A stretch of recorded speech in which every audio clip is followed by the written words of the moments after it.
control. I'm a businessman, yes, I'm an entrepreneur. Oh yeah, I'm a businessman, yes, I'm an entrepreneur.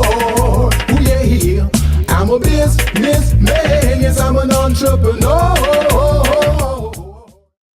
Good afternoon, everyone. This is the Business Zone with Crystal and Coach Gilbert Buchanan, your small business paramedic. And today, folks, this is National Black Business Month. And we want to send a lot of shout out today. We're going to provide you guys some great information on some Black businesses today. But first and foremost, I want to talk to my co-host. How are you doing today, co-host? I am good. It was a quick, fast week. I've been getting ready for my vacation.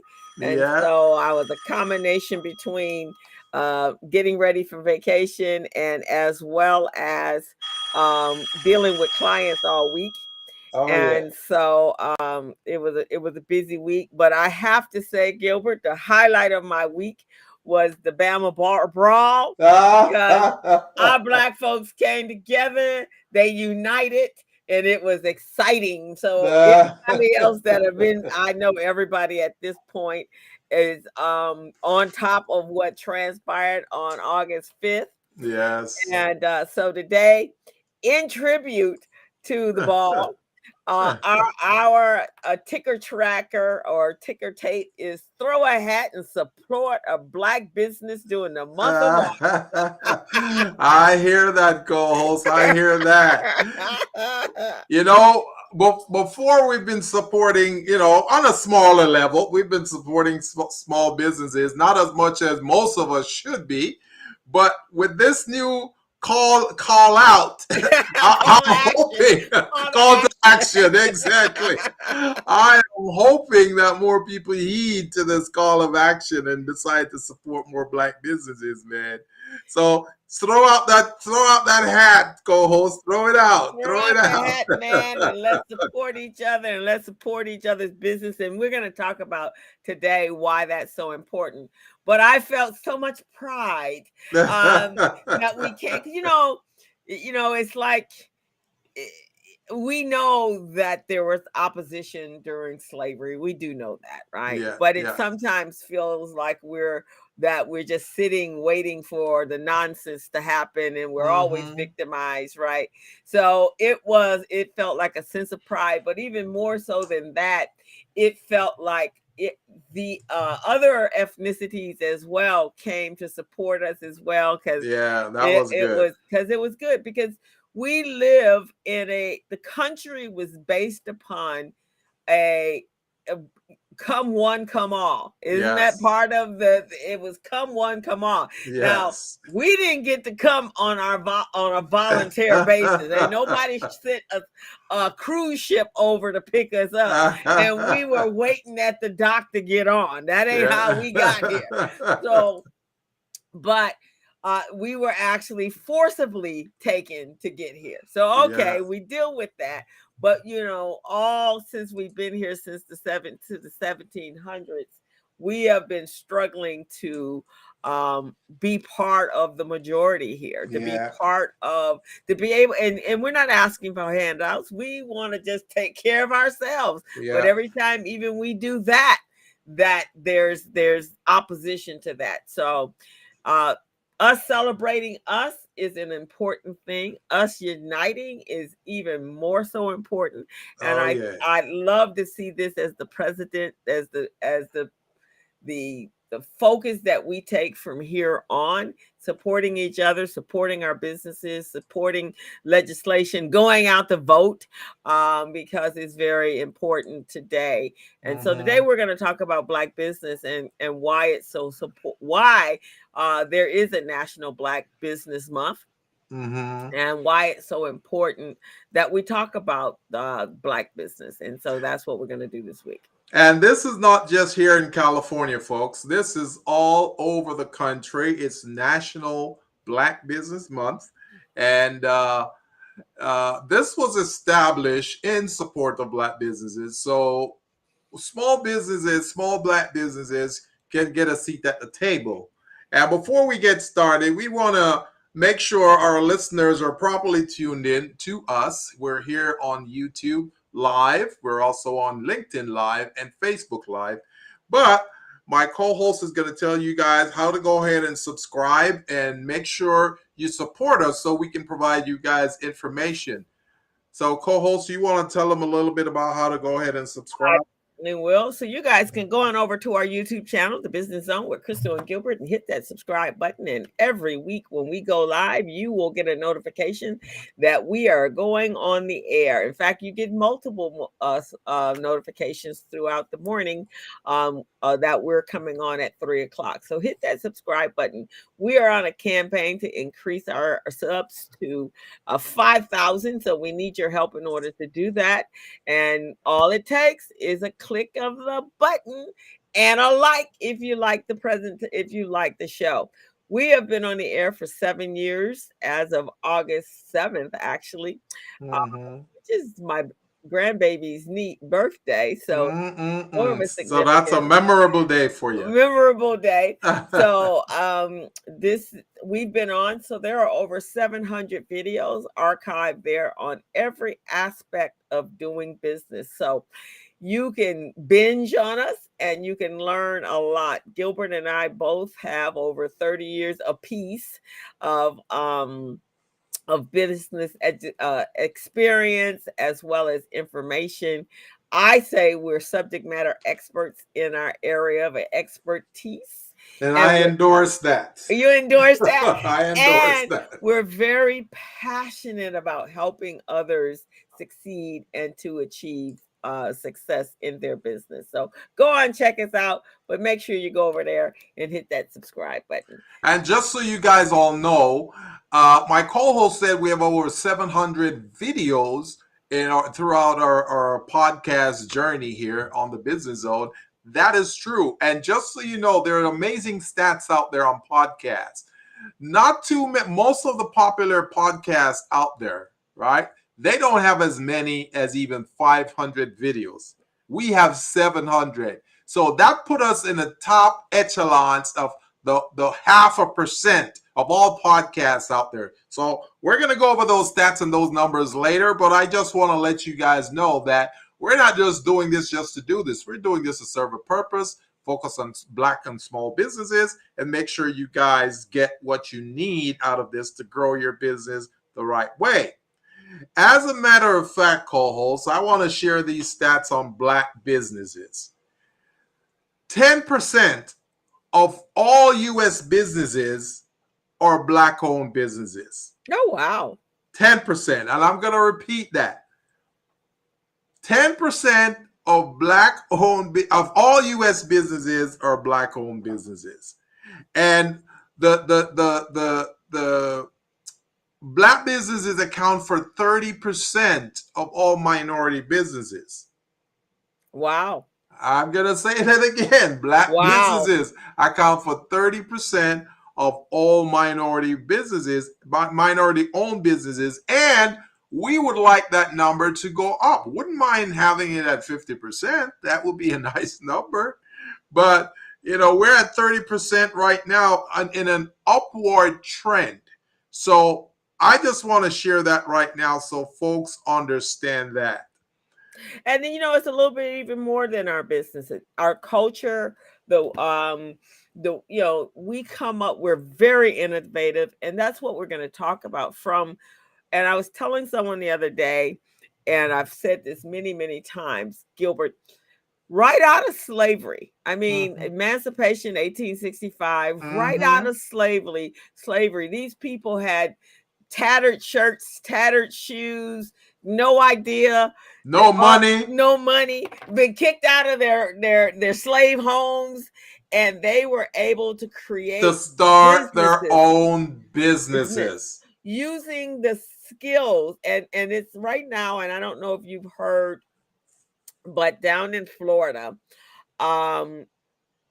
there's Ron DeSantis, the governor in Florida, is saying that slavery was slavery, but these people benefited from slavery because they acquired skill sets that they were able later to utilize in order to make money. Now that's the twist that's being used today. Well, Is that he's a professional idiot because he has no clue what that was all about. It is said that privilege is invisible to those who have it. right? Privilege is invisible to those who have it. He's out of privilege, so he has no clue what went on. Our people were oppressed.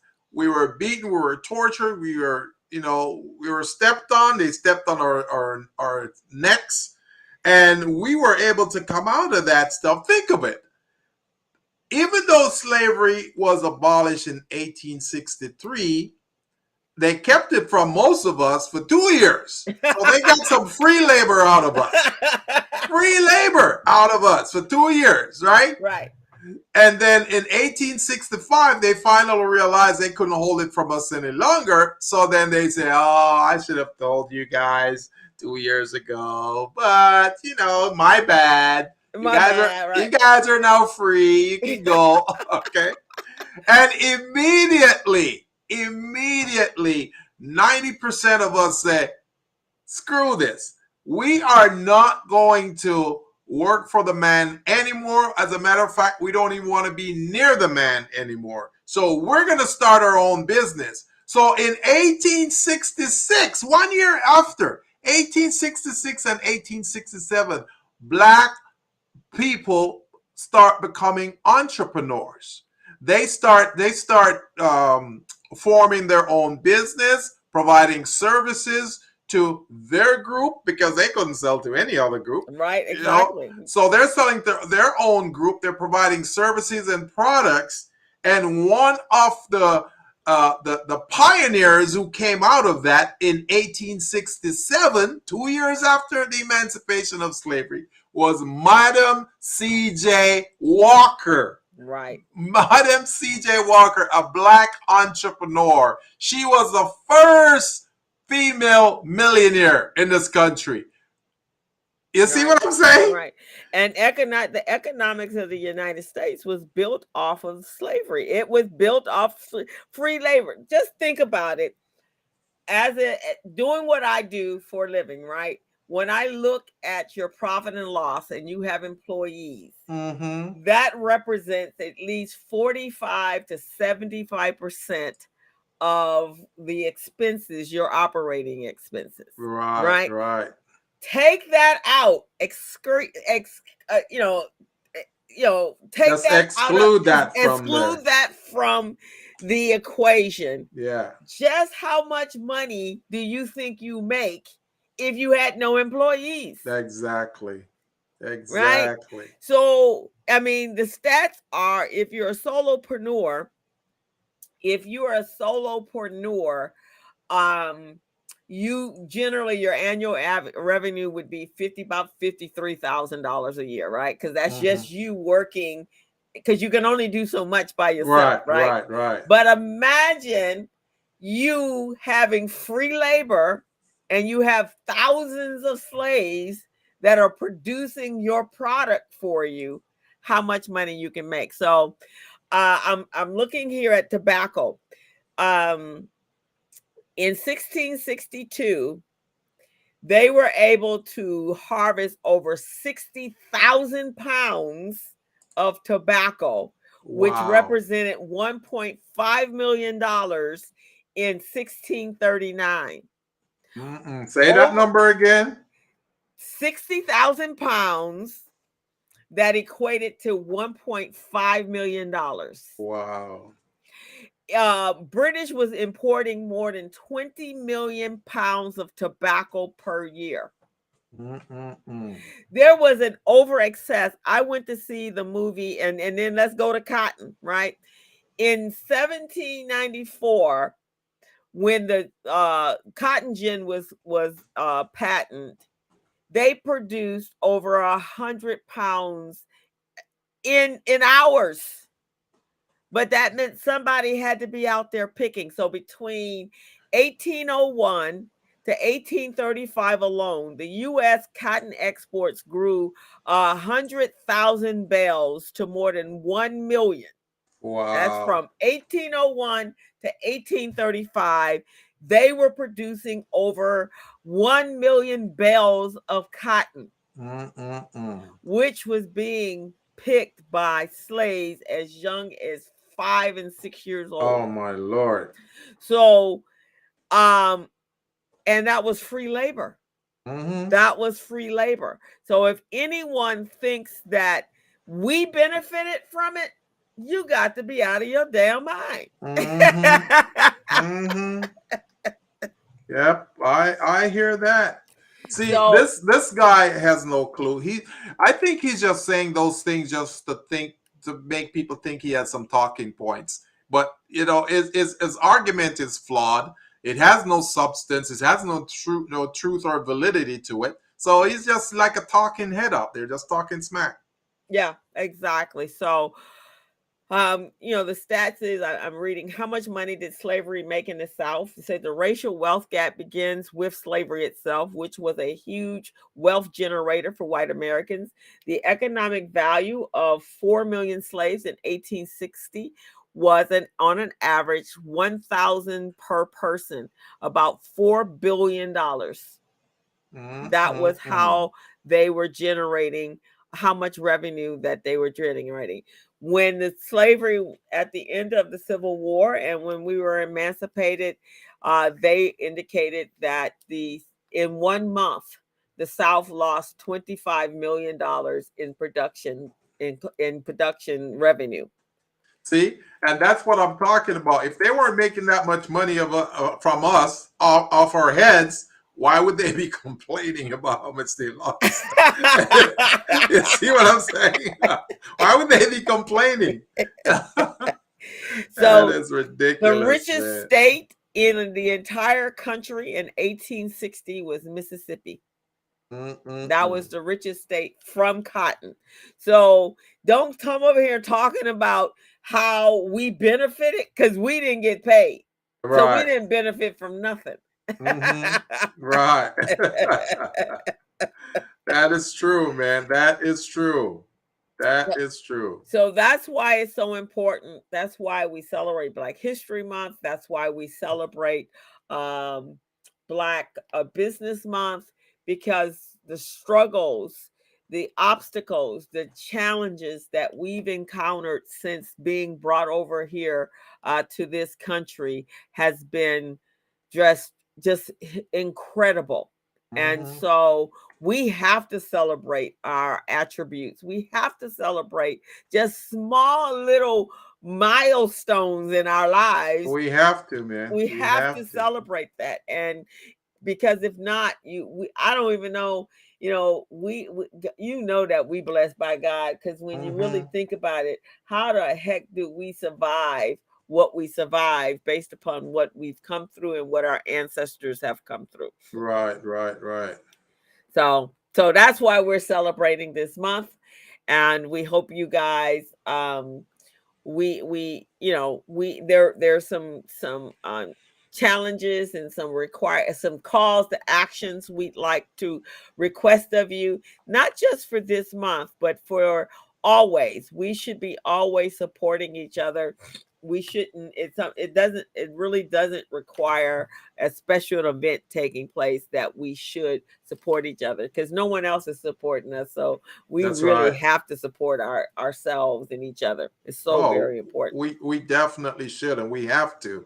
As a matter of fact, nearly 40% of Black-owned businesses are in healthcare, social assistance, repair and maintenance, and personal and laundry service.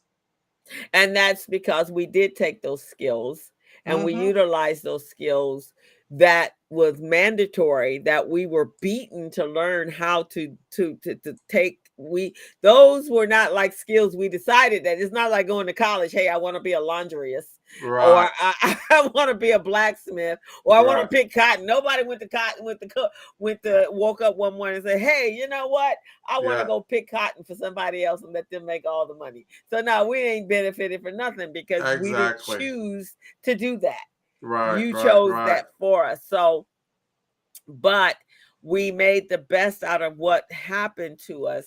And yes, when we came out of slavery, the things that we perfected, then they became the skill sets that we utilize in order to survive and take care of ourselves and take care of our families and try to pull ourselves together after 400, 200 years of being enslaved. So, Hmm.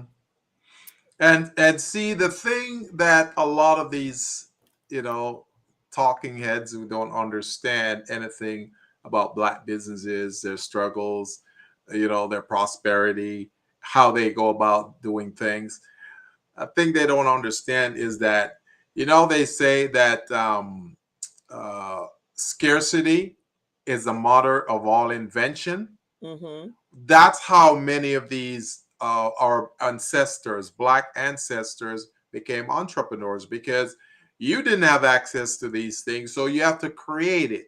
And mhm, that's how Madam CJ Walker was able to become famous and successful, because she was losing her hair. Her hair was falling out, and there was mhm. nothing on the market for her, so she had to develop something. She developed a cream that she put in here that will help her hair to grow. And at the same time, there are a lot of black women who are experiencing the same thing. And that's Right, how she was able to tap into that target market and was able to provide them with hair care products that help their hair to grow the right way. There wouldn't be any patches on their head, and their hair started growing nicely and beautifully. And that's how she started her business. That's how she launched her business. Became the first female millionaire. I'm not even going to say the first black millionaire. The first female millionaire of all the ethnicities. She yeah, was the first to yeah. generate $1 million in sales.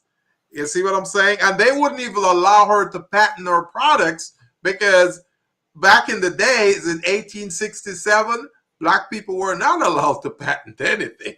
No, they So, because you were still owned. They still, in some cases, with the, after slavery, you then had your Jim Crow and sharecropping and all that sort of stuff. So right. they still owned you. Just Mm-hmm. uh, legally, they weren't owning you, but yeah, they still owned you and they Yeah. owned Because everything. they prevented you from doing what you needed Right. to do. And they tricked you out of it. You knew you couldn't vote, so you weren't even a real You didn't person. have power. You didn't You have weren't a power because you you had couldn't no vote. power. And if you were not considered a citizen of the country, a real person, then you couldn't file a patent. So you Hmm. actually had to go to someone white in order to get them to file the patent, and then they took it from you. So They it's took it from you, and if they did bite, they'll give you like $5 or maybe $10. You're lucky if you maybe, get 15. yeah, they maybe not. They probably gave you some shoes. Because that's kind of how it happened. But yeah, from the very very beginning, and then I go back and I look at what would happen. When I went to Africa, to Cape Town last year, South Africa last year. um and then I talk to friends of mine that are from Ghana, and then you think, wow, look what Africa, based upon all of the natural resources that Africa had, if Hmm. this people had not been, millions of billions of his people hadn't been removed, that would be the most wealthiest country in the world, a Yeah, continent in the world, yeah, right? yeah, yeah. Because that we are ingenious. We put how when I know, when I teach business, uh starting your business, I always start with something that you're good at, something, your passions, your hobbies, your special Hmm. interests, the things that innately are common to you, right? Yeah, If yeah, you can sing, there are people who never took a lesson in their life, but that yeah, was a gift that was given to them, right? yeah, yeah. And that's what becomes their business. Right, Or if you're gifted artists right. or carpenters, certain people just were born with With certain certain gifts talents, and right? certain talents. And those are what usually when I talk to someone about starting a business, that's where you start. When I'm talking to Hmm. children, Yeah, what are you good at? yeah. What's your talent? What's your gift? What's your gift? And then utilize that to start a business. And then from there, you identify whether there are problems to be solved. Well, Right. obviously, when we were emancipated from slavery, there's a whole lot of problems to solve. Yeah, a whole lot of problems, a whole lot, a whole lot. And for those of you who are just tuning in, this is the Business Zone with Crystal and Gilbert. We're on every Friday from 3 to 4:30. This is an amazing show, folks. This is a show designed for small businesses, minority, blacks, and other small disadvantaged businesses. And we're here to provide the advice that you don't get from other consultants or other counselors. We're in the trenches with you guys. We've spent over 30 years in the industry working with small businesses, build small businesses, create small businesses, and helping small businesses to grow where they can gain access to contracts and other economic opportunities. So you guys need to tune in every week if you guys want to get, some gems and some knowledge that will help your business along.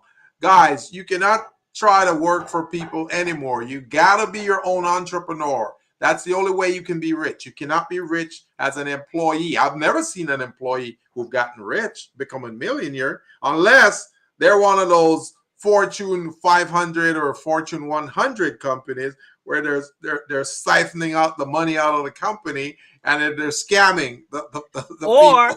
Or you happen to be part of the early .comers and you happen to get stock for the company and the company still exists like Facebook.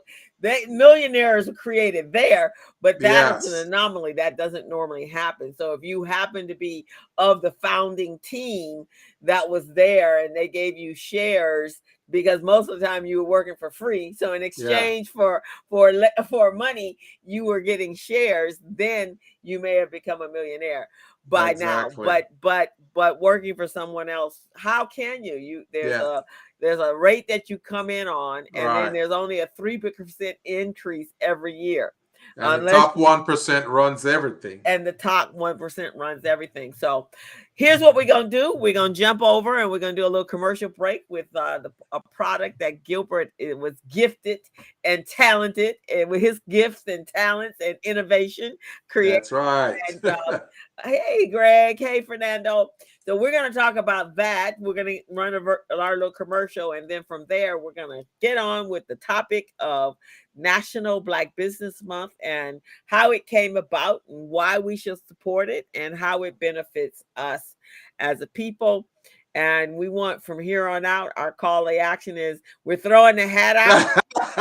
We're throwing the hat up, baby. We're throwing the hat out, and we want you to support Black businesses all this month, but also for the rest of the year. How about that? Hey, you know what was symbolic about that, co-host? What? That hat was a black hat too. You know the black hat to support black business. It was a black hat that you got to throw up in the air, so that's the call to action. So folks will come support you. And even better than that, I don't know. There were so many memes. The internet actually got broke on Monday. Yes, it was. The hat signal. But there was one where the hat went up, and then here came the guy from Wakanda, and it was like Wakanda forever. And then all of the women warriors came running. That's hilarious. That's hilarious. I was on the floor. Did I hear the rap song? I heard the rap song, Fernando. I heard one Hispanic guy say he was so proud because just like the Mexicans had their Cinco de Mayo, we need to have Cinco Augusto Day, the day of the chair. And it should be a national holiday, because he said just like they came into Mexico thinking they were going to clown them. They got Yeah. clowned. I was on the floor laughing. Oh man, that is amazing, man. That is a new economic marketing signal right there. You got to get a black hat and a white chair. and then this one you'll love, Greg. You'll love this because I say this on the community briefing. You no longer have to worry about if there's a chair at the table for you. You bring your own. You bring your own folding chair. I love this co-host. You know, no longer will they be able to exclude us from the table because we're bringing our own chair. We're going to bring our own folding chair. How about that?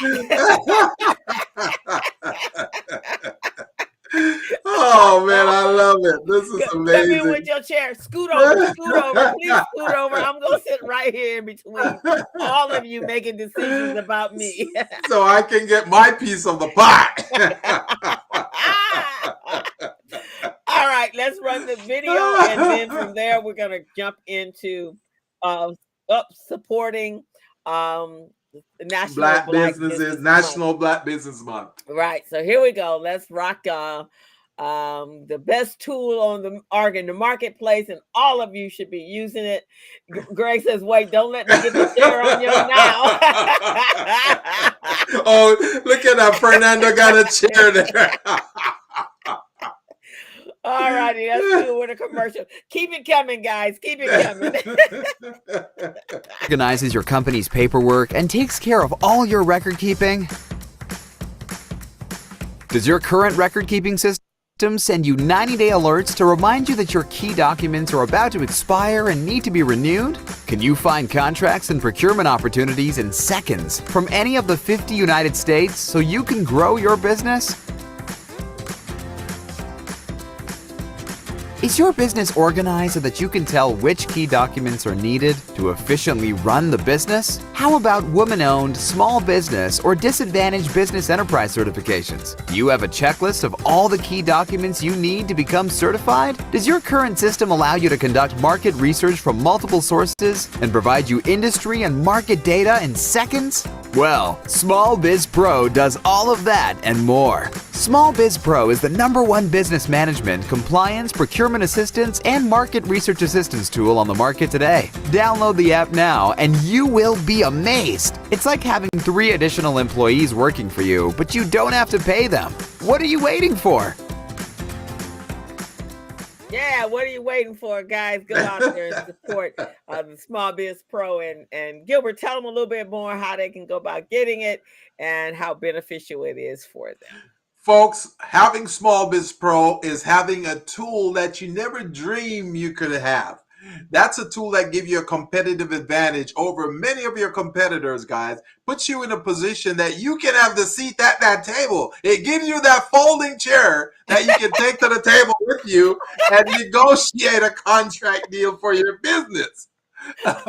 Small Biz Pro help you guys to have an idea and track and understand where all your paperwork is, where your documents is. You can access them in 6 seconds or less.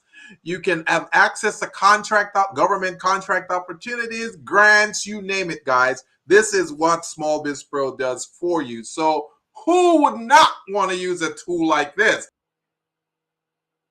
Right now, there's nothing out there to help you as a small business to gain an advantage. What I'd like you to do is to think about how many of your competitors you've got a competitive advantage over. And you might be there counting fingers and go, okay, I won maybe, that's it. Can't come up with any more. Small Biz Pro helps you. They said lenders and contract providers said 9 out of 10 lenders and contract providers said companies that use Small Biz Pro have a much better advantage, an opportunity of gaining contracts or lending opportunity from them if you use that. So guys, don't waste your time. Go get it. Help yourself. Get that competitive advantage you need. And I'll put the link in the chat so you guys can go and log in and test the product for yourself to see if it really works and if it gives you that advantage. So go get it, guys. What are you waiting for? Right. And it's so important because every year I mean, it doesn't matter if you're doing business with other people. Somebody's asking you for your business license. Someone's asking for your a W-9. Someone is asking for information, and a lot of times we miss out on opportunities, especially like in the nonprofit world. You can't find your documents, so therefore you got a deadline for a grant that you're trying to write, or in for the cases of businesses that are doing contractual business, you need to have that information available at your fingertips. So most of us are saving it all over our computers. When you need it, when you really need it, you don't remember what folder you put it in. And especially as you get older in business, man, you can't even remember how to get to your desk sometimes. So having one place to go find that document is absolutely vital to you being successful in business. That's right. That's right. Don't forget it, guys. We've seen many small businesses come. First of all, many small businesses don't even know if they're ready. They don't even know if they have all the tools, the documents they need. And by using Small Biz Pro, you have an assessment on the homepage that you can go to. Do that assessment. Whether you're a nonprofit, you're a for-profit, or any type of business, you go in there, do your assessment, guys. I'm telling you, you will get a result that will either please you or shock you. It's gonna do one of those two. For sure. And now, we had a little reprieval where our taxes were not due April 15th or April 19th. You actually had a little breathing for some of you. Some of you went on and complied with the April 19th, but majority of the country. Yeah, I'm one of those who complied. You complied. I don't need Uncle Sam come knocking on my door and say, "Hey, you forgot." A lot of you are waiting to October 15th. So this is that time. You should be really working on getting your taxes together. Know that your tax people are just inundated right now. So get your information in. Hopefully you've been using Small Biz Pro, and that way all it is a matter of sending them over a profit and loss statement and your balance sheet and a general ledger, and you'll be getting your taxes back in a timely manner. If not, then you guys are going to have that same feeling of defeat that you normally have in April. You're going to have it. You just delayed the gratification.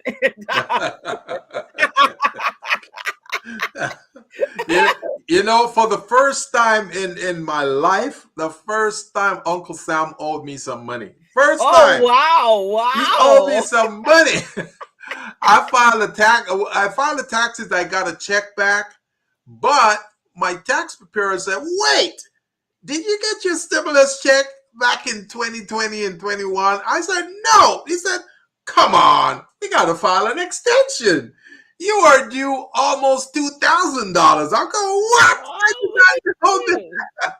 So I'm waiting for my money now from Uncle Sam. So Uncle Sam, send me my money now, or you're going to send me some interest. Okay, that's cool. It's always good to get money back, especially that's why we're entrepreneurs, right? So that you have tons of write-offs that you can get money off, which you really can't do when you're really working for somebody else. No, all you can't. We are ready. So this is National Black Business Month. Mm-hmm. We are here to support Black businesses. And so let me tell you a little bit of history on why and how this day came about, right?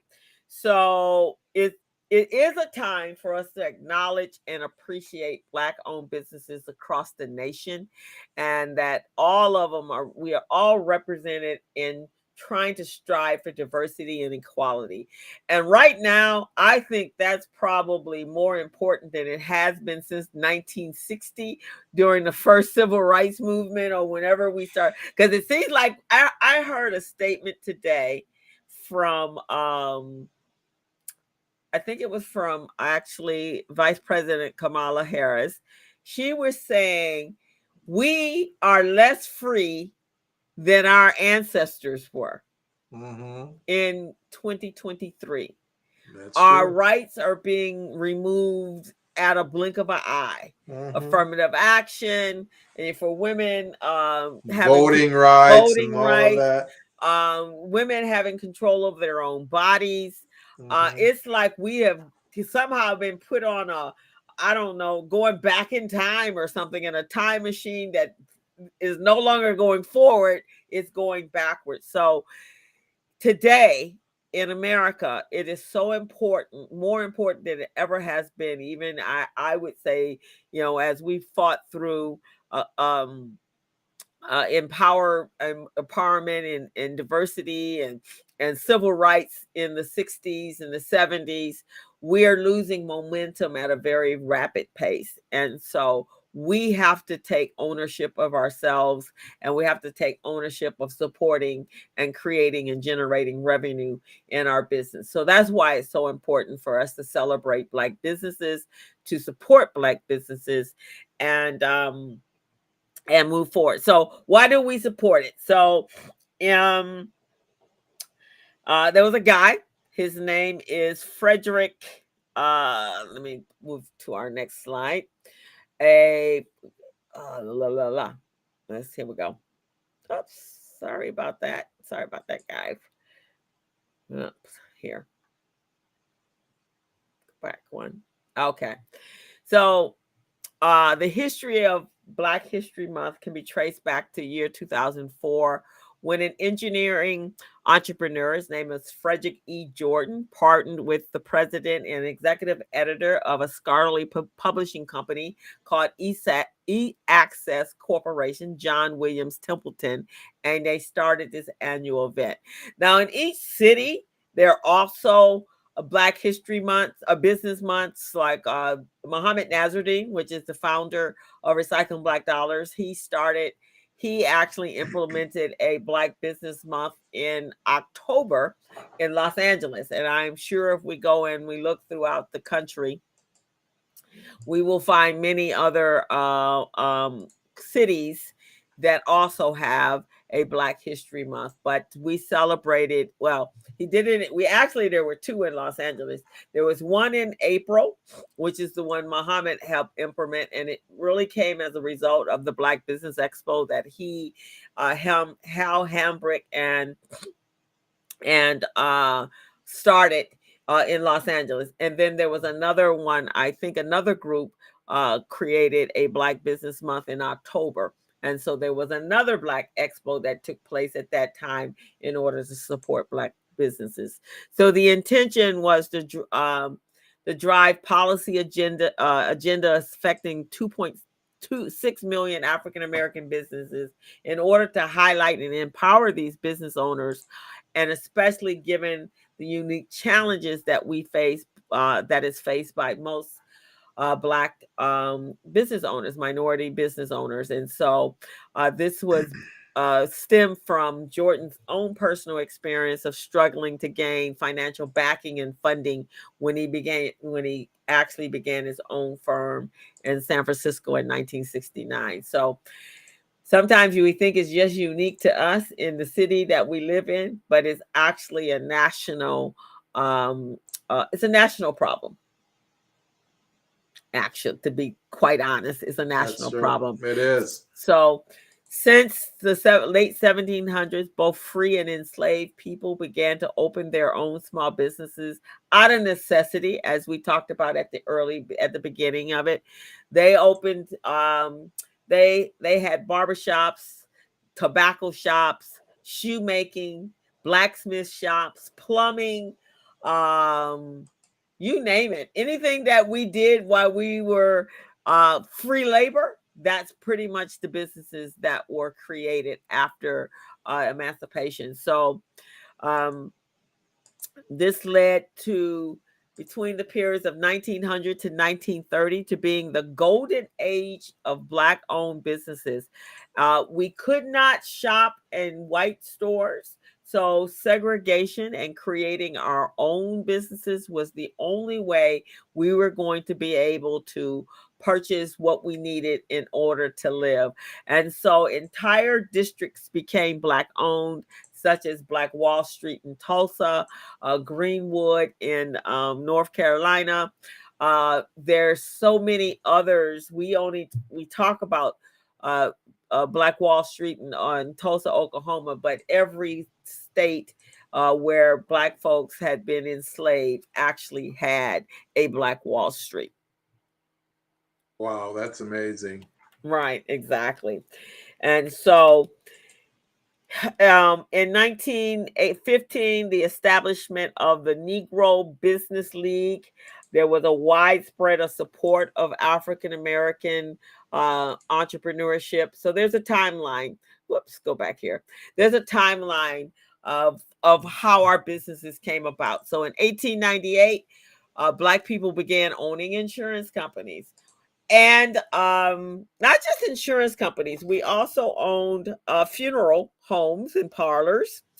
And there was, and I love this guy right here. I'm sure you guys have heard me. If you've been in any of my classes, you've heard me talk about A.E. Gaston.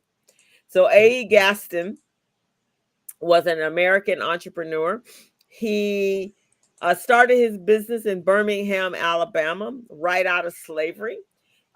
He actually started his, he was born a slave in 1892, and he started his business right out of slavery. And within a year of his business, he was already, during that time, considered a millionaire. And his business was burial plots, but then he created the insurance plans in order to sell the knowing that if you bought a burial plot, you had to be able to pay for it, right?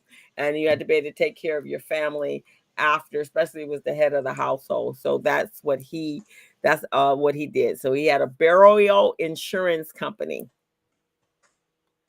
Wow. And then I don't know about your parents, Gilbert, but I remember my grandmother, my great grandmother, they would buy dimes, using pennies and dimes and nickels to purchase their insurance.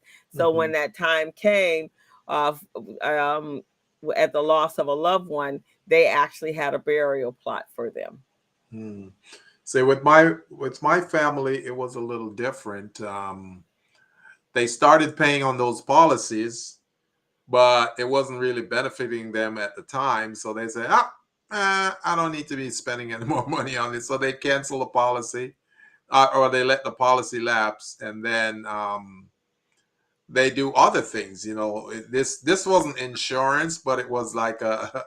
And Gregory knows. He knows Oh, what we're talking about. The partner, right? Where people pool their money. You got 20 people who pooled $1,000. That's $20,000. So that's how they went about it. So and each person would take a turn. So every month, or every week rather, every month they did it every month. So they did $1,000 a month, and then every month somebody will get $20,000. So they use that to invest in their business and try to help. Yeah, so that's what they did. Oh, so that's what they did instead. Yeah. So Arthur G. Gaston was probably the richest Black man in America. He was the leading employer of Blacks in Alabama, and directly and indirectly gave substantial aid and comfort to the civil rights movement. So, one of the what was specific about the Alabama brawl in Montgomery has been the seat of most drama in America. Yeah. Martin Luther King, the Walk on Selma, all of that. So because it was a slave port. It was a slave port. So which is even more significant, that young man swimming across the river, because the largest slave port in the country was in Montgomery, Alabama. Right. During the time of that. So that's how they began, insurance companies, which makes sense, right? Because most of us have worked at some insurance company in our lives. Gregory, that's his business. When I first started in corporate America, I was in insurance and as well. So a lot of our businesses start there. 1915 was the first Black National League was found. Wow. And that league was widespread to support African American entrepreneurship. The league spreading to over 34 states. By 2002, 1.2 million of the United States, 23 million businesses were owned by Black people, bringing in revenue of over $150 billion. How about that for a booming business? You know what? You know what's unbelievable though? To show how small-minded the ops were back then, there are 23 million blacks who were bringing in revenues by 1915. They didn't see that as an opportunity for revenue, incoming revenue for the city or the county. But instead, they want to fight the blacks, kill the blacks, get rid of the blacks. So it's like they're saying, hey, your revenue don't mean anything to us. Just take it somewhere else. It's ridiculous. And really, when you talk about $150 billion. Yes. So It's so that should make you a viable a citizen of the United States. exactly, man. That is just so small, bird brains and small-minded of these government and operating officials. It's Right. ridiculous. Instead of burning down Black Wall Street, you should have been going, wow, look at this, it's revenue to enhance. But you were so pissed off that they weren't creating that $150 billion for you. Yeah, exactly. And see, this is how stupid they are, right? So they claim that after the emancipation of slavery, they lost so many millions of dollars, right? Mm-hmm. And they couldn't get the slaves to provide them free labor anymore.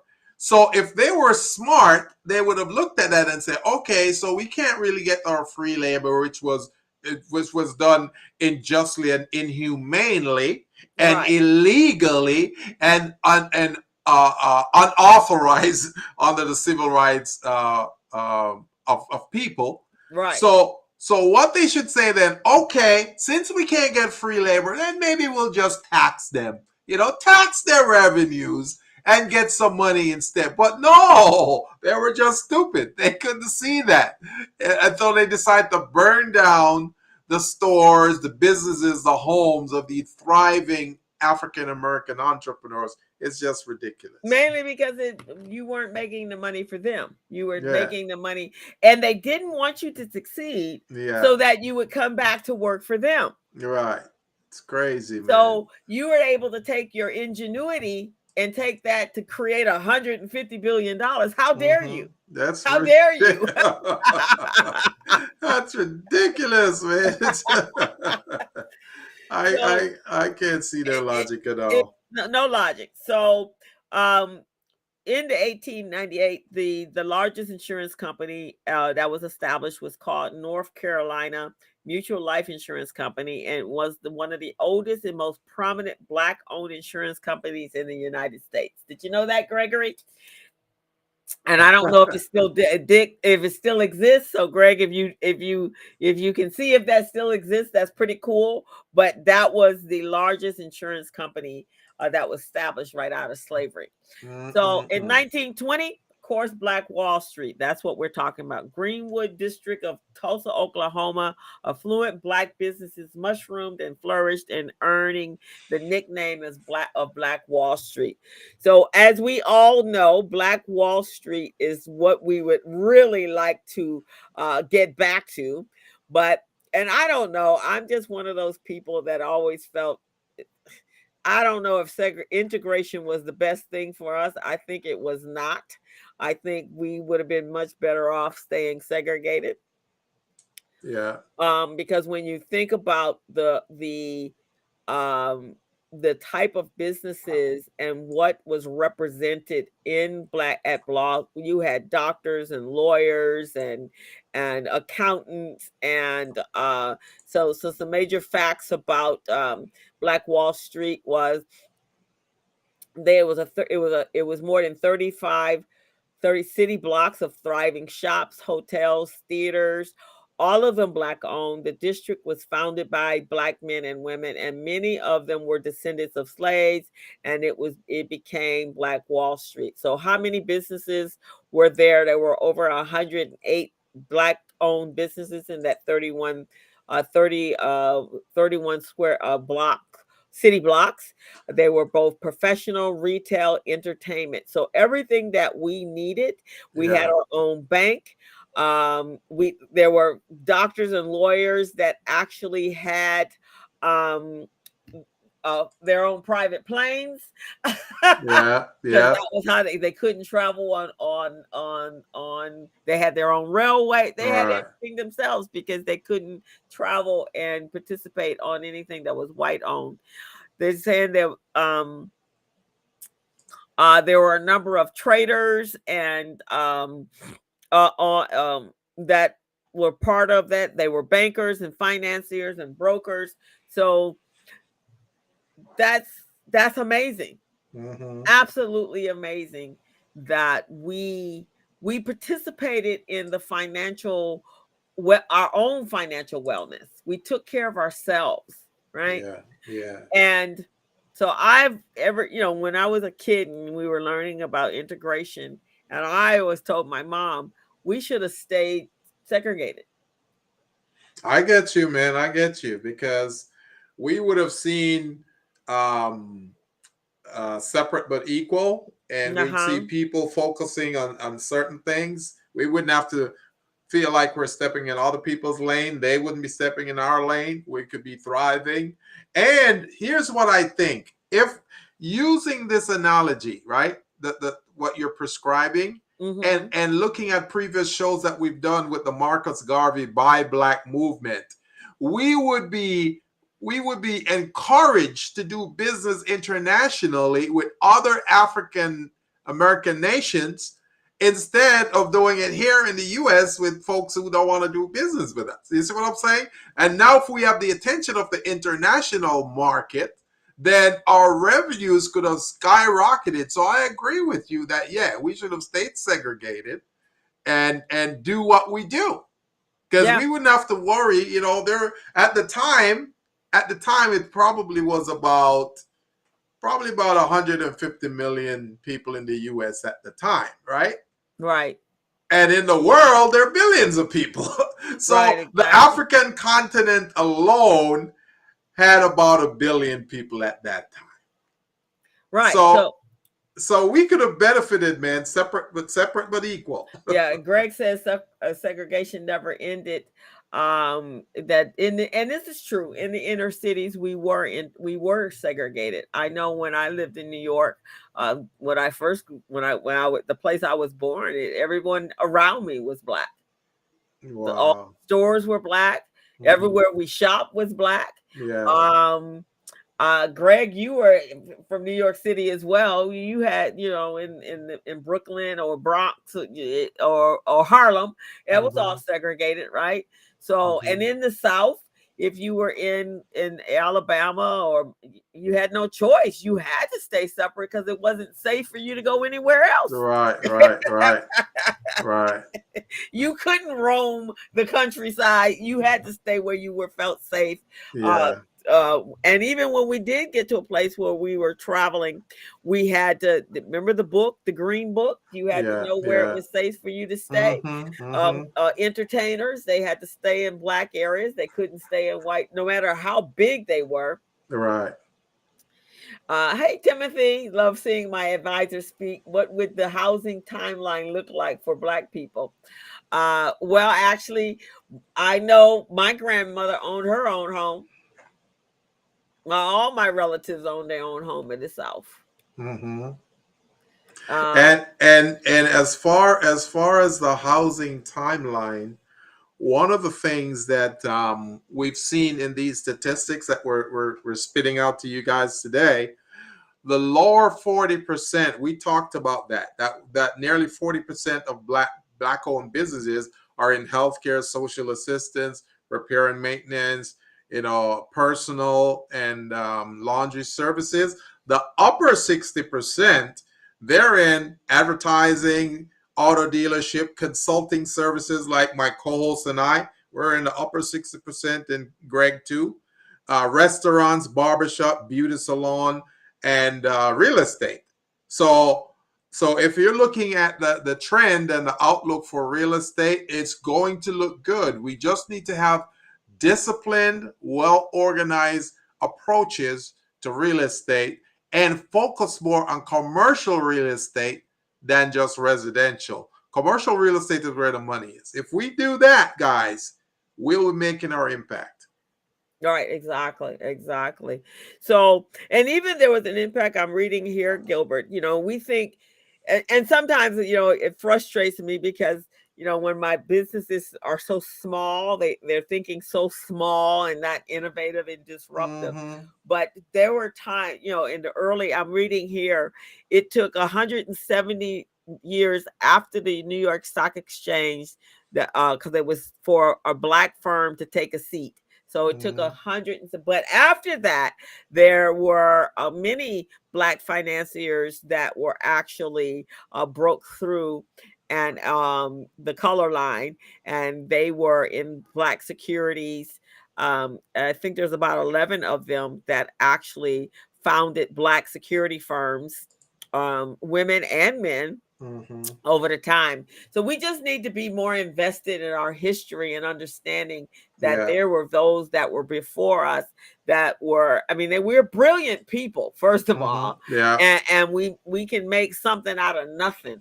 So in the 1880s, the one that most of us knew about, especially if you lived here in California, Yeah. Reginald Lewis is the first African American to build a billion-dollar company.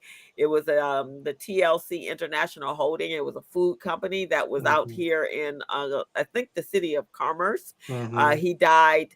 I think I recall him dying in the late 90s or early 2000s, and he left his business to his wife, who was a Filipino woman. Mm-hmm. But he had a food business, canning business, but he was a billionaire. So there are a number of books out there about Reginald Lewis. So if you guys don't know about him, especially our younger Gen Zs, millennials, go back and really study our history, because we have always been incredible business people. And we were forced to do this. I think first of all, it's been in our genes because back in the motherland, we were trading, bartering stuff, so we had that entrepreneurial spirit, from the jump. But because we were cornered and forced into this situation where they're stepping on our throat and torturing us and telling us, hey, you can't do this and that. You know us. We defy the man. Whatever the ops tell us, we're defying it. So they're telling us you can't do this. We say, we're going to create our own business. We're going to sell to our own people. We've got our target demographic. We know what they need. We've done our studies and our researches. All of us, we know that when you reach out to the family start telling you, what the needs are. And then you go in other communities, you see they got the same needs. Hey, this is a common need. This is a pain point that needs to be addressed. And that's how many of us start our entrepreneurial journey. Right. So it's just unbelievable. Unbelievable. Exactly. So Timothy asked a question. What are the black media outlets that we need to know about right now? So obviously, those of us that have podcasts, and there are many of us, so the Business Zone, and there's so many others out there that we should be following and supporting by subscribing to them. So that That's true. That's true, guys. You need to follow us. You need to follow us because we're pretty much the ones locally that's providing you access to a lot of opportunities, you know, and uh, and we can provide you resources too. Now, the other podcast I've been checking out with a gentleman by the name of Wallo, Wallo, Wallo, right? Mhm. This guy was in prison for 20 years. This black dude was in prison for 20 years for whatever reason. Then he came out. I think he came out 6 years ago. And that dude is now almost a billionaire. He's a mogul. Is a social media mogul. Okay. Mhm. This guy works for YouTube in the cultural affairs department. His responsibility is to show black and minority entrepreneurs how to make their business work on YouTube, guys. You need to go on YouTube and go to podcasts and type the name Wallo, Wallo. That guy will give you some game. He'll show you how to do this. And after my co-host finish her presentation, I'm going to give you guys some stats on podcasts, that you guys can benefit from as well. So go And ahead, Deborah. I say, Gilbert, and there are a lot of podcasts out there that are just sprouting out just incredible information. What we should be doing is supporting every Black podcast out there, making sure that we help them to monetize their platforms so they can continue to bring you content. In a time frame in 2023 where people are probably trying to shut down our history, this is the time that we need to be aggressive about getting information out to the people that we know need this information. If we don't tell our own history, then we're going to get their history. Them telling our history, telling us that slavery benefited us. But we can come back and counteract that because we know darn well that's not true, right? No, they kill millions of us. What are they talking about? How did that benefit us? So we need to take control over our media. So go out and support. And if you have ideas and you have information to share with us, start your own podcast and we'll follow you. We can make sure that our history stays preserved and that our younger generations understand where our people came from. If our ancestors could do it right out of slavery, there ain't no reason in the world we can't do it because we're smarter and we have more resources than our ancestors did, right? Exactly. And also, I just want to add this real quickly. Many folks who talked about getting involved in podcasts and media, the media was the one platform that was removed from us as minorities that we really didn't have access to in other words, spread the word to people in our community. Now we do have access to that, so we got to galvanize around that and make it work for us. Another thing I want you guys to know, that's going to be a new release here on this business zone in a couple of months. We're going to start advertising for you small businesses. We're going to showcase your business. So each one of you guys will come on the show, or you'll pay for an ad space, and we will showcase your business around the world to other clients and customers who want to purchase your product and services. And we're not going to charge you an arm and a leg like many of the other media outlets. So I just want to let you guys know, guys, we're looking out for you, and we're going to do our presentation so much differently. When we present you in a nice, comprehensive way, maybe a 60-second commercial or so on your business. You don't have to do anything. We'll take care of all of that. So just so you know that. Awesome. So here's some facts for you guys. What is the largest Black-owned business as of 2020, June 2020? Real estate investment company called RLJ Lodging Trust is one of the largest Black-owned public businesses. That's public, which means it's trading on the stock market. So you guys need to go buy some stock. So and they're worth what, $5.2 billion? $5.9 billion. Yeah. Other notable big companies include Wide World Technologies, a global tech consulting firm. Sandameldo Resort and Spa, which is owned by Sheila Johnson. She's the co-founder of BET. And Act One is the largest privately held, women-owned, and minority-owned workforce management company in the United States. Act One actually was a major supporter of recycling Black dollars when Muhammad Nasruddin was alive. She loved Muhammad. So, but Worldwide Tech actually is a privately owned company, and it's worth $17 billion. Now that's playing in the big leagues. That's what business is supposed to look like, right? Yeah. So, what are some famous Black-owned businesses? We have Johnson & Johnson, which of course was a media outlet, publishing company, Ebony Magazine. They reached millions. We got Rihanna's, right? Rihanna's. And then Rihanna, Fendi, and then the Tahala Waji's hair care company. that fills very real needs for Black consumers. And of course, Black business exists in every category. You have Oprah Winfrey, you have all of the athletes now have major, well, a great deal of them have major businesses. Shaq owns, I don't even know, the man has probably 17, 18 businesses. Yeah, he has more, man. He has about 50 businesses. Yeah, fist of You know, businesses. it's unbelievable. And he even had the rights to a lot of things. Yeah, he had the rights to Marilyn Monroe and all of that. I didn't even know those things. You see what I'm saying? Who is it? Tyler Perry. He owns his own Oh man, studio. Tyler Perry is so amazing. His studios are booked out for at least a year and a half in advance. And you got producers and directors such as Marvel and all of those. They're booking time with him.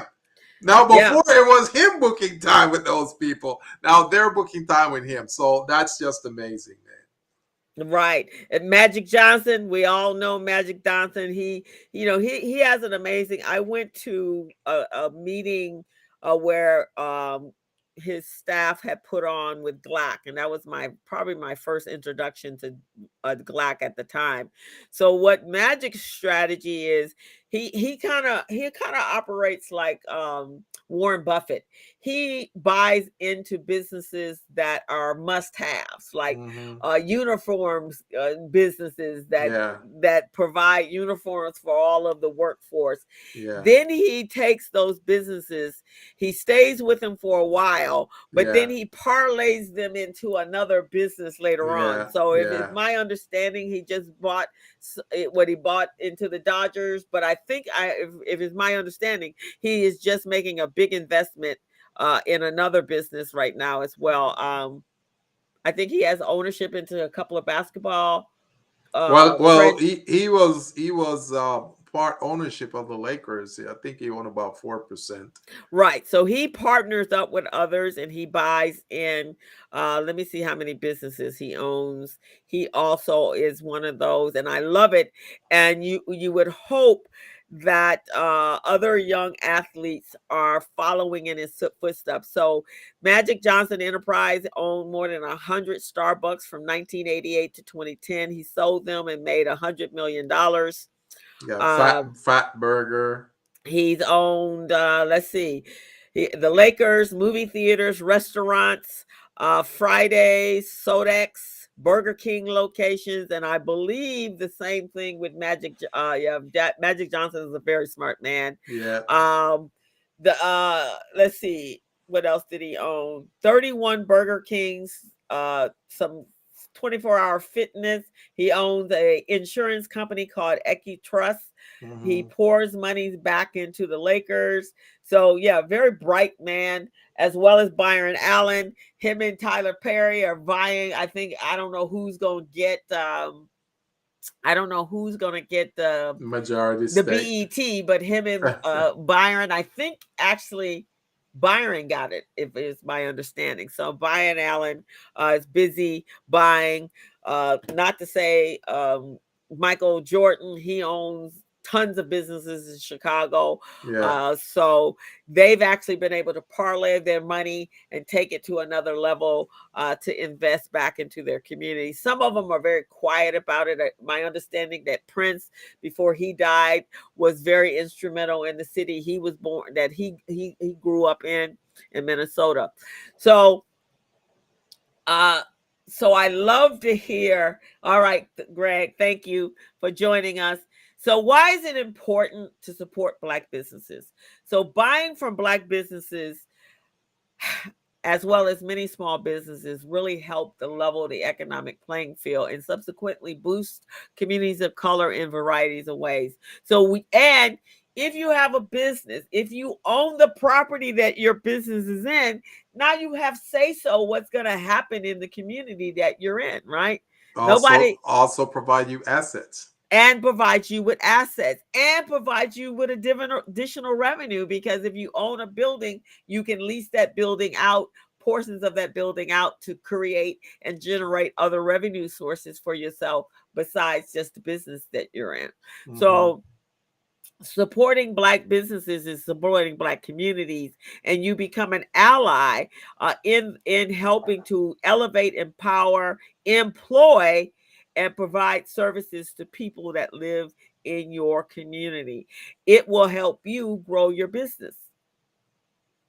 So that's why it's so important that we support each other and support our business. And in the words of Muhammad Nazardine, we need to recycle Black dollars because our dollars stay in our community for less than 6 hours. That's absolutely ludicrous. Yeah, that is true. That is true. And that's why we need to support the Black businesses around. We may not like some of them. We may not like the owners. We may not, may not feel their vibe. But I always say, and this is one thing I learned in counseling when I was in grad school, that there is a thing called unconditional positive regard.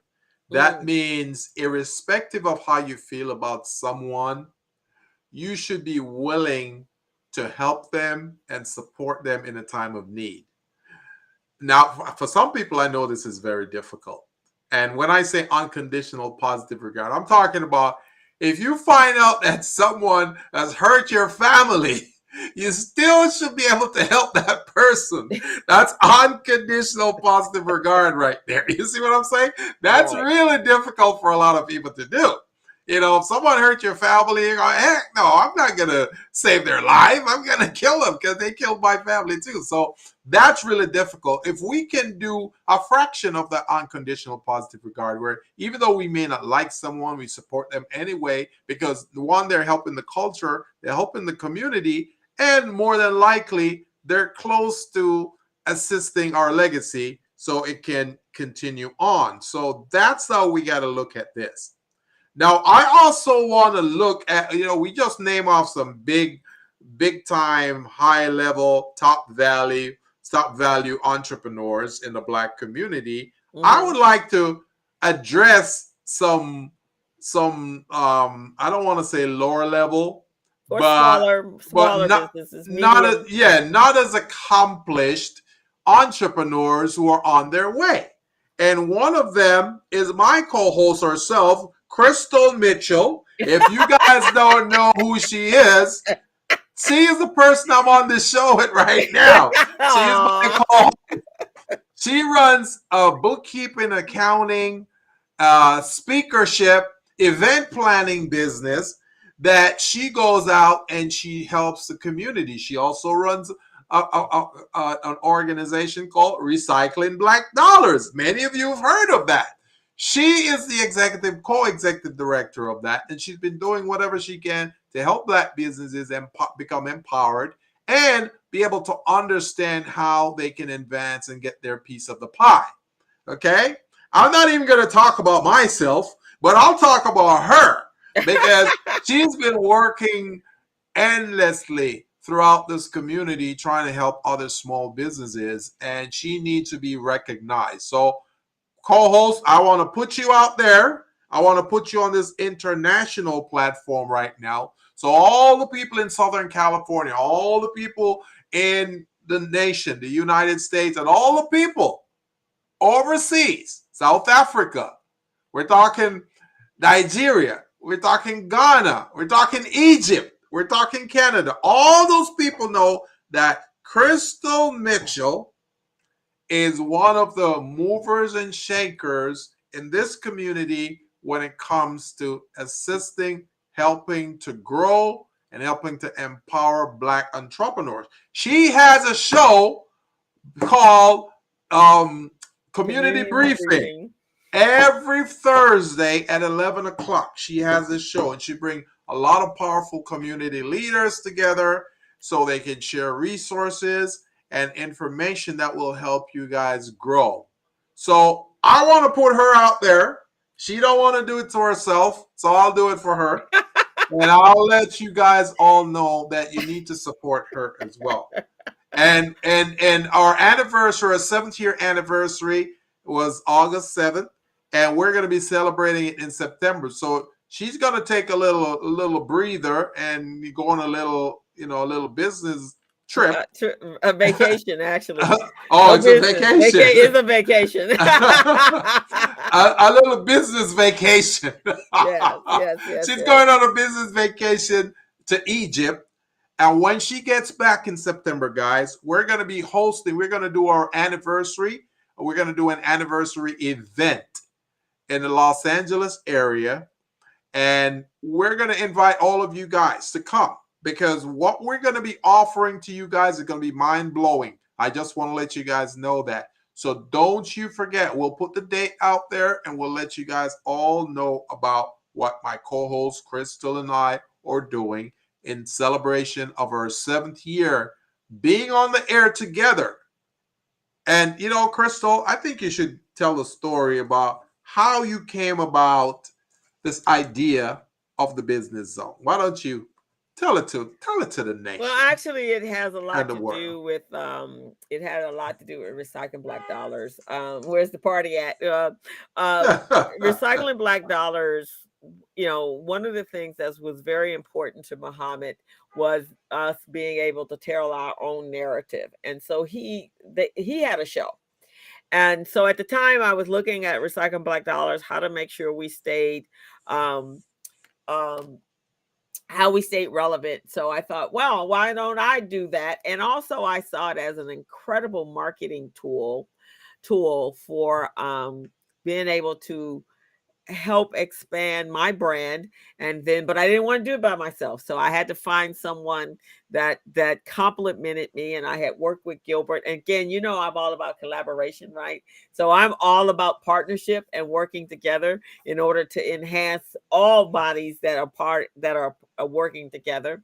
And so Gilbert and I had been doing some things together, and I liked the way he did business, and I respected his knowledge, and he's just a guru in the space that he's in, which is the contract and minorities contracts. And so I thought, wow, we could do this together. Between the both of us, we have extensive information, and we like serving, and we are passionate about what we do. So that was kind of the beginning of the business zone, and it just worked out really well. So 7 years later, here we are, the short and skinny of it. And then I think media is the avenue for us as Black people. So during the pandemic, I also know that we also get information when it's too late and it's stale and you can't do anything with it to grow, to access capital for your business. So that was the purpose of the community briefing, was to make sure we were getting information in real time. And I love researching, and I love talking, and I love teaching. And so this is a great platform for that. So that's the history behind the business zone and the community briefing. Excellent. So now you guys know how the business zone got started, right?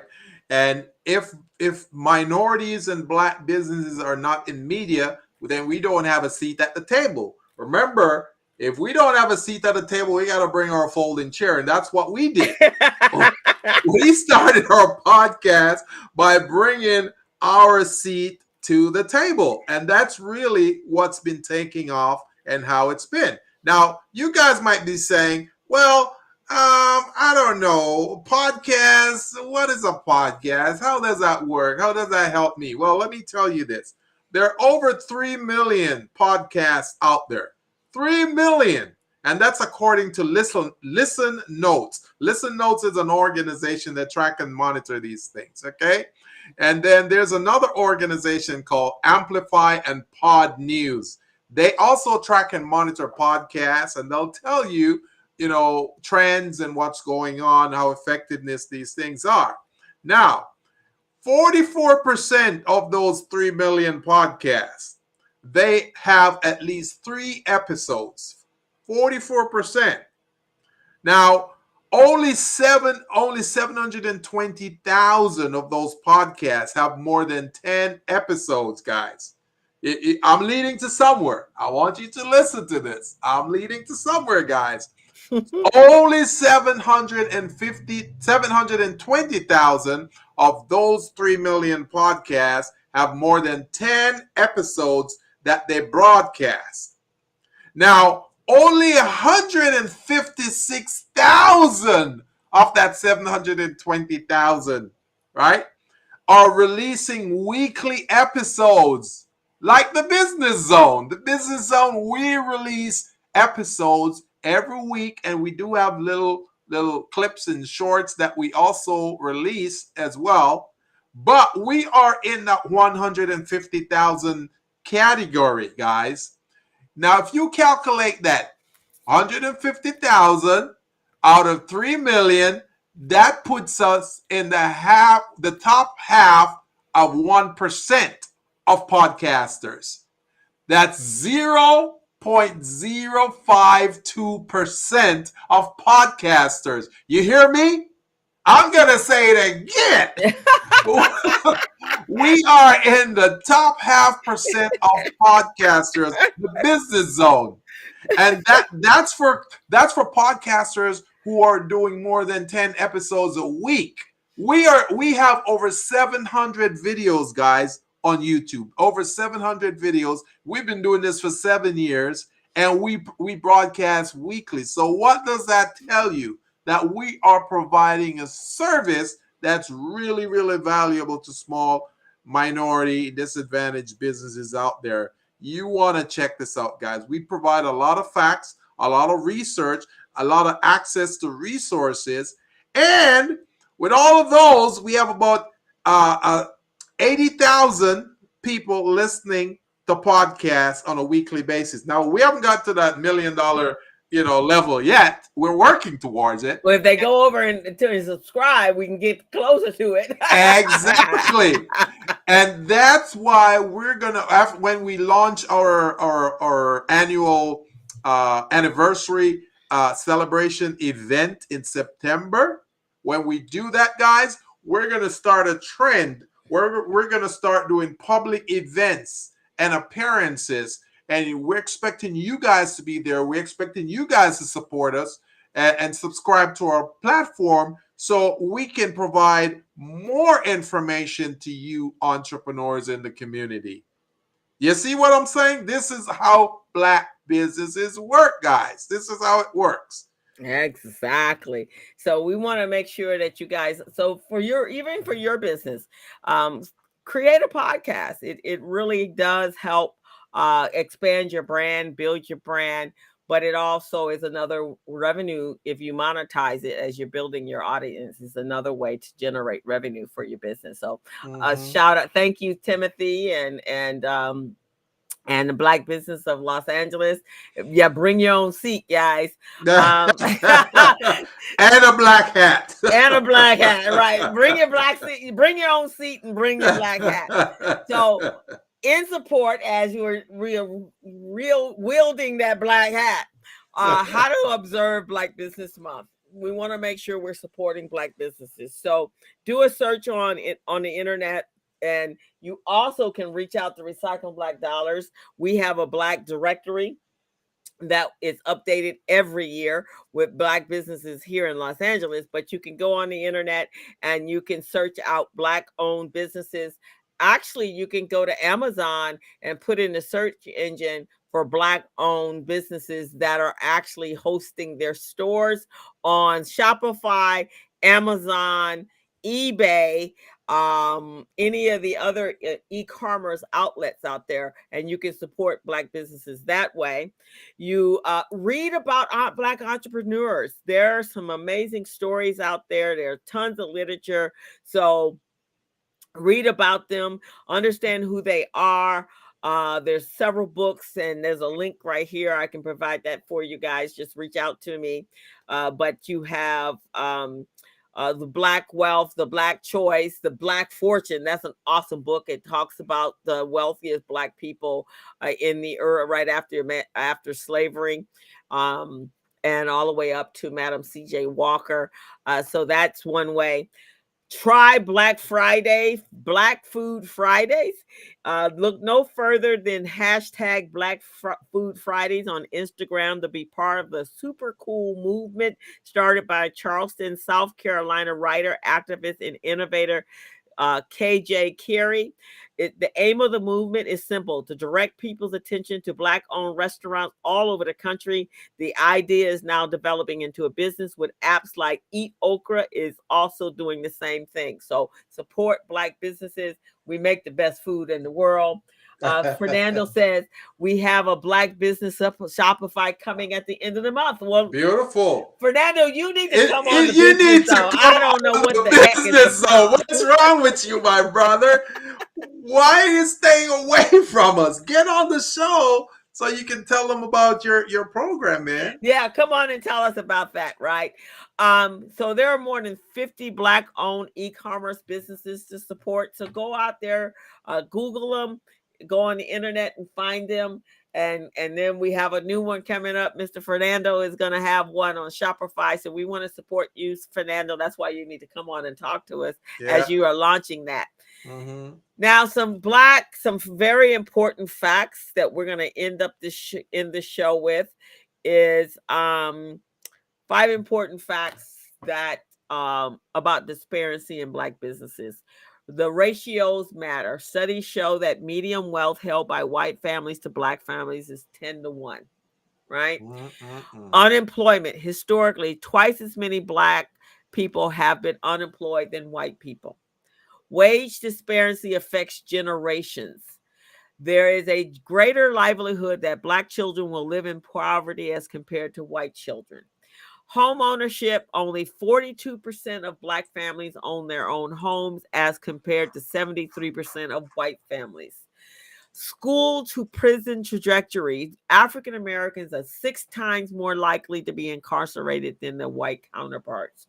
So it is so important that we change our mindset and our thought process and supporting each other. It will. These are very important facts right here, guys. Black ownership. John Bryant from Operation Hope. He talks about this all the time. He has a video that went live just after the Alabama brawl, and he talks about money talks. Yeah. Money talks loud. And if you have money, look at the former president. If it wasn't, the man didn't have money, we wouldn't be listening to him every 10 seconds on television. It's true. If he didn't have access to other people's money, we wouldn't be listening to him every 2 minutes on television. There would be no way as a Black man you could have 82 counts against you, federal indictments, and you would be able to run for president. If this was Obama, this would not have been happening.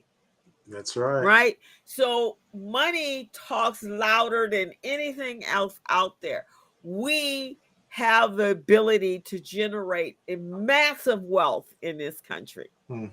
We also have the ability to take all of our percentage of I think if we actually connected with the continent of Africa, we would make up 70% of the population. We'd be the majority. A combination, a collaboration of us speaking and working together changes the landscape of what we go through and the challenges and obstacles that we are faced with. That is why August 5th was so important, because we saw the uniting of people coming to the aid of another Black man out there. Yeah. And that felt so empowering. But we don't need to just do it in those incidents. We need to do it in every aspect of our lives. Our children, our future children their lives depend on us coming together. We're standing on the edge of a mountain, a cliff right now, and there are no other opportunities for us. We need to connect. We need to support each other. We need to learn everything that there is about each other, and we need to uplift and empower each other, because there is a force out there that's looking to make us non-existent. So by supporting each other, we support Black pride, unity, and self-determination. While we're going through so many intimidating challenges. We are the Black owned entrepreneurship is the tool to survival in a world that does not want us to win. We can defy that just like our ancestors did. Right out of slavery, we've talked about this. There were millionaires created out of necessity. We can do the same thing today for us as we go forward, but it requires us standing in unity, standing together, making sure that we are helping our brethren move forward. So I'm throwing the black hat out. And I'm asking all of you to throw your black hat out. And I'm asking you to support each other and to build a better place for our children for the future. If there's no sense of emergency right now, guys, I want you to just put this picture in your mind, and maybe it will create some level of emergency for you. You got to do this as a legacy for your kids and your grandkids. Okay? There's no other way your kids and grandkids are going to live a better life than if you create a legacy for them. No one else is going to come along and take care of your kids and grandkids for you. So if this isn't something that creates some level of emergency for you, then I don't know what else we can say. But you definitely need to look at entrepreneurship as a form of legacy for your kids, your grandkids, and for their kids. That's how we got to do this. And in saying this, I also want you guys to understand this. There is a difference between richness and wealth. Okay? The difference between being rich and being wealthy. All right?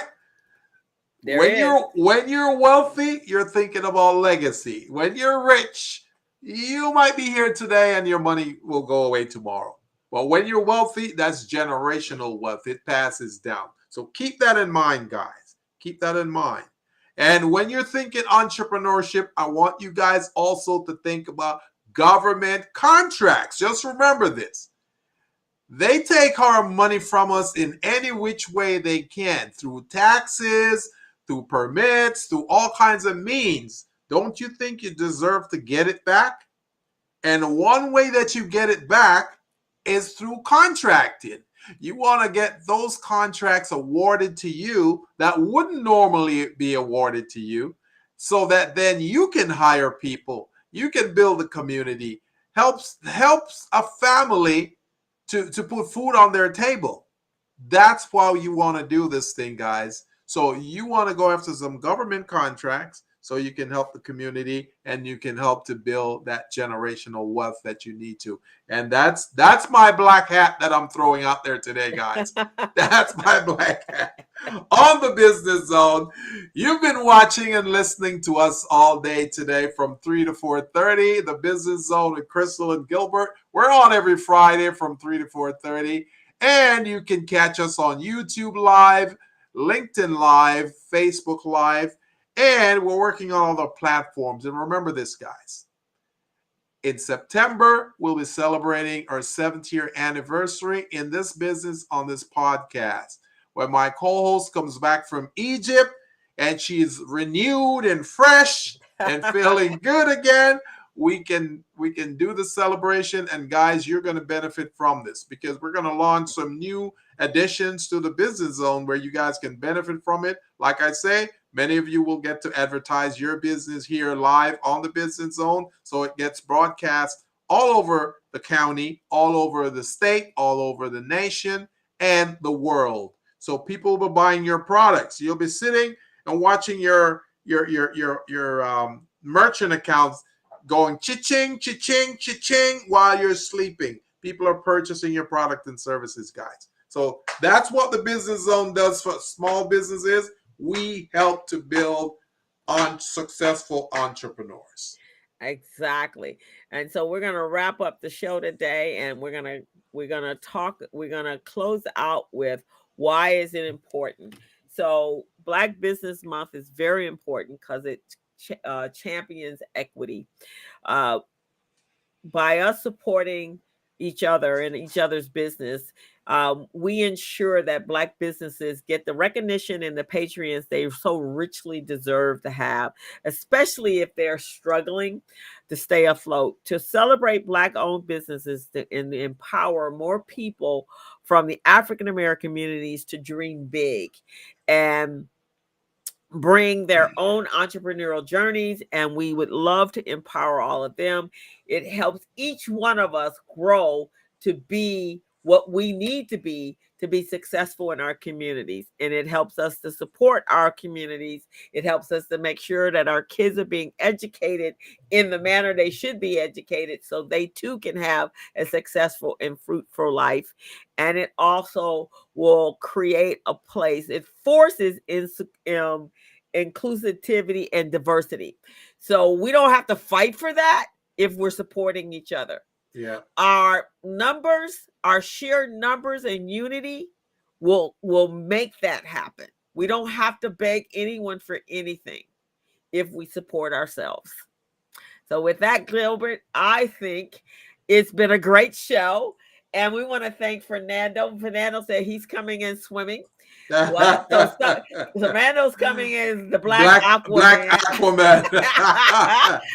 There are those of us that's going to be carrying and wearing our black hats to support for each other. We're all bringing our chairs to be at every table. I love it. I love it. I love it. See you, Timothy. Come on back. Make sure you guys go over to the Business Zone YouTube channel, hit that subscribe button, and we will be back here. Or actually, we will be running a rerun next week because I will be getting on a plane and heading out to Egypt next Friday. She'll be talking to the Egyptian president, guys. So I'll be there, but we will make sure that we have a show going on. It might be this show. I don't want to do that. It might be this show rerun for next week, but we want you to go out, guys, and support each other, support all Black businesses this month, and to give them a leg up. And if you have anything going on, let us know. I have a pretty active social media platform, and would love to make sure that all your events this month are supported by us. There are a couple of things you guys should be aware of. Tomorrow in Inglewood will be a TED Talk X. Inglewood's will have 6 amazing young people, speakers speaking on topics that they've selected for their TEDx. So it's going to be in the city of Inglewood. You can check it out. Let me see if I can find the details. We had Rashonda on. We had Rashonda on last week, and she talked to us about TEDx. So it's my understanding that they are over there right now putting up their getting everything all ready. So TED Talk Inglewood is a independently organized TED Talk event. It is taking place August 12th at the in Inglewood. So you can go on to their website and TEDx in Inglewood, and you can get the details. So they have 6 amazing speakers tonight, and I think you can still get tickets. So tomorrow, August 12th, I believe is going on from 12 to 1. They're not selling tickets at the door, I see. You have to go online. It's from 1 o'clock to 3 o'clock tomorrow at the Miracle Theater in Inglewood. Beautiful, all right. Beautiful. Well, folks, it's been real. We really appreciate you supporting us and joining this show today on National Black Business Month. And just keep on supporting each other in the community. This is going to be great growth economically for your business and others. If you keep doing that, if you don't support, then it's just going to, hinder your ability to grow. So keep that in mind, guys. And with that being said, co-host, ready to rock it out. We're going to check out. So we'll see you guys soon. Remember, next week we'll do a rerun of the show. So, and you guys you will not be disappointed. You'll see it a great show. And then the week after that, my co-host will be back, and she'll be fresh from Egypt with some new nuggets for all of you. And we look forward to that. All right. See you guys soon. As a small biz pro, I saw we roll, using procurement, program, and control. As a small biz pro, I saw we grow, using procurement, program, and control. I'm a businessman, yes, I'm an entrepreneur.